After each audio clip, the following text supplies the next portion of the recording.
Assalamualaikum warahmatullahi wabarakatuh. Lagi apa nih?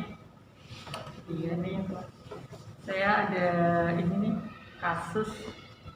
Mungkin Bu Asi nanti bisa ini ya ikut memutuskan ya. Ada kasus seperti ini. Misalnya Anda adalah seorang kepala sekolah di SMA Tunas Gemilang. Pak Dodi adalah seorang guru matematika di sekolah yang Anda pimpin. Ia adalah guru yang kompeten dan memiliki semangat belajar yang tinggi. Ia menguasai bidang yang diajarkan dan metode mengajar juga mudah dimengerti oleh murid-murid. Namun, ia memiliki beberapa masalah dalam pengendalian emosi dan pengelolaan waktu. Beberapa kali Anda mendapat keluhan baik dari murid maupun orang tua murid bahwa Pak Dodi kerap marah-marah pada murid-muridnya ketika ia kecewa pada sikap atau kinerja mereka. Anda telah menyampaikan keluhan tersebut pada Pak Dodi dan membimbingnya untuk memperbaikinya. Pak Dodi juga kerap kali terlambat dalam menyelesaikan tanggung jawabnya seperti membuat rencana pelaksanaan pembelajaran, membuat soal ujian, dan juga mengisi nilai rapor siswa. Kejadian terakhir, Pak Dodi terbukti memanipulasi laporan keuangan kepanitiaan kegiatan study tour ke Jogja, di mana ia menjadi bendaharanya. Akhirnya, di akhir tahun ajaran, Anda memutuskan untuk tidak memperpanjang kontrak kerja Pak Dodi. Pak Dodi dapat menerima keputusan sekolah. Ia segera mencari pekerjaan baru dengan melamar ke beberapa sekolah. Pak Dodi juga secara personal meminta Anda untuk memberikan rekomendasi bila ada sekolah yang memintanya. Anda pun mengiyakannya. Pada suatu hari, Anda mendapat email dari bagian sumber daya manusia SMA Cahaya Hati yang meminta Anda mengisi lembar rekomendasi mengenai kinerja Pak Dodi sehubungan dengan lamaran Pak Dodi ke sekolah tersebut sebagai koordinator guru matematika. Di formulir itu ada beberapa pertanyaan tentang pengendalian emosi, pengelolaan waktu, juga tentang integritas. Anda paham betul bahwa kalau Anda mengisi dengan sebenar-benarnya, Pak Dodi itu tidak akan mendapatkan pekerjaan tersebut. Padahal sekolah tersebut adalah sekolah yang baik dan posisi yang dituju adalah posisi yang baik. Anda juga tahu sebagai kepala keluarga dengan istri yang tidak bekerja dan 3 anak yang masih kecil-kecil, Pak Dodi sangat membutuhkan pekerjaan ini. Apa yang Anda akan lakukan? Apakah Anda akan mengisi formulir tersebut dengan apa adanya, atau akan Anda buat sedikit lebih baik dan fakta yang terjadi? Apa yang akan menjadi pertimbangan ketika Anda melakukan itu? Kalau menurut Bu Asi gimana? Sebenarnya kasus ini membuat jadi dilema satu sisi itu berarti antara rasa kemanusiaan, sementara di satu sisi yang lain ini ada rasa kejujuran. Kalau misalnya saya jujur, berarti itu tadi secara otomatis Pak Dodi hampir dipastikan tidak bisa diterima di sekolahan tersebut. Tapi mungkin saya akan lebih mempertimbangkannya dari sisi kemanusiaan. Karena kalau dilihat ya semua orang itu memang punya sisi baik, sisi negatif. Kalau sisi baiknya dari Pak Dodi, dia adalah seorang guru yang kompeten dan kemudian memiliki semangat belajar yang tinggi. Itu merupakan sisi positif dari Pak Dodi itu sendiri. Sementara untuk sisi negatifnya memang banyak lah, misalnya yang tadi yang mungkin terburuk itu adalah beliau sampai kemudian katakanlah menggelapkan uang study tour.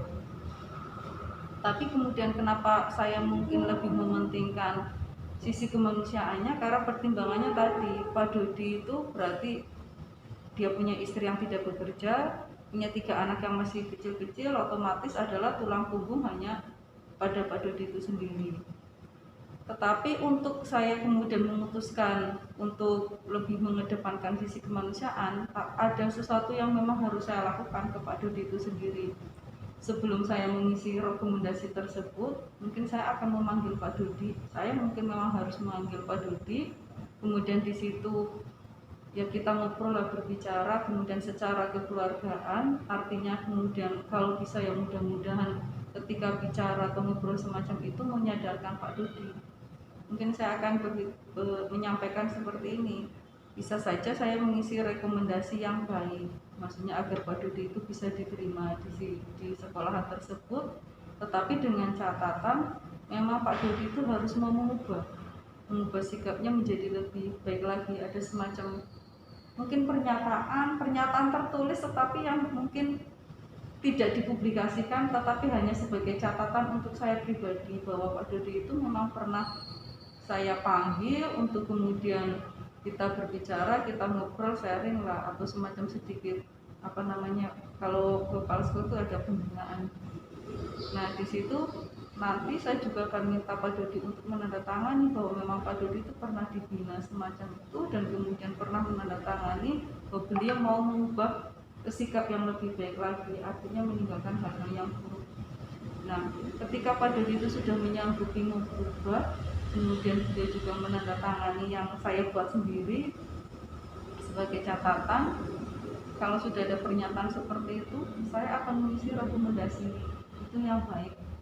Itu tadi karena mengedepankan sisi kemanusiaannya, dan saya juga lebih berpikir positive thinking bahwa setiap orang itu bisa bisa menjadi lebih baik lagi, artinya tidak menghakimi kalau kemudian seorang itu pernah salah, dia salah terus, kan ya, artinya kita juga bisa memberi kesempatan kepada orang tersebut bisa menjadi lebih baik lagi. Dan saya juga yakin bahwa Pak Dodi itu sendiri bisa menjadikan kejadian yang dia alami tadi sampai kemudian diberhentikan dari sekolahan yang dia sudah lama mengabdi itu menjadi pembelajaran buat dia, dan dia bisa menjadi lebih baik semacam itu.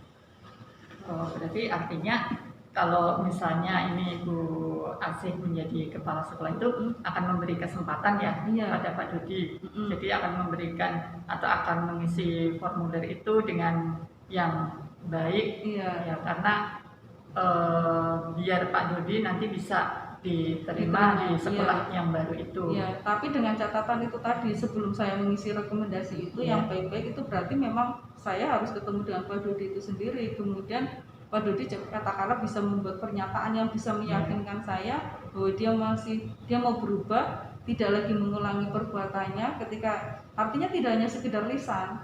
Mungkin itu tadi saya punya buku tersendiri lah, buku catatan tersendiri. Kemudian saat saya misalkan menyampaikan hal tersebut kepada Dodi, saya catat waktunya kapan, tanggal berapa dan sebagainya. Kemudian isi dari pernyataan dari Pak Dodi itu sendiri atau apa yang kami bicarakan saat itu memang tercatat di situ. Kemudian nanti sesudah saya tulis, saya mungkin akan menunjukkan ke Pak Dodi bahwa ini hasil pembicaraan tadi, kemudian ada tanda tangan dari Pak Dodi. Nah ketika seperti itu berarti saya sudah bisa menaruh kepercayaan kepada Pak Dodi. Kalau Pak Dodi sudah menandatangani, berarti saya akan membuat rekomendasi atau mengisi rekomendasi di sekolah yang Pak Dodi lamar, sehingga mudah-mudahan dia bisa diterima. Jadi seperti membuat suatu kesepakatan bersama ya, kesepakatan bersama antara kepala sekolah dengan Pak Dodi. Cuma itu intern berdua, artinya tidak dipublikasikan ke yang lain. Iya, karena kita juga kasihan kan kalau melihat ada guru yang istrinya tidak bekerja, dia harus menghidupi anak-anaknya, seperti itu. Mereka juga masih butuh pekerjaan.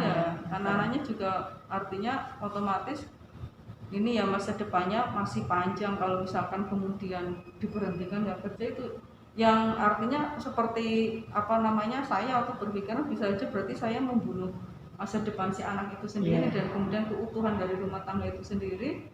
Mungkin efeknya akan jauh lebih lebih menjadi tidak baik lagi ketika misalnya Pak Dodi itu sampai menjadi seorang pengangguran semacam itu.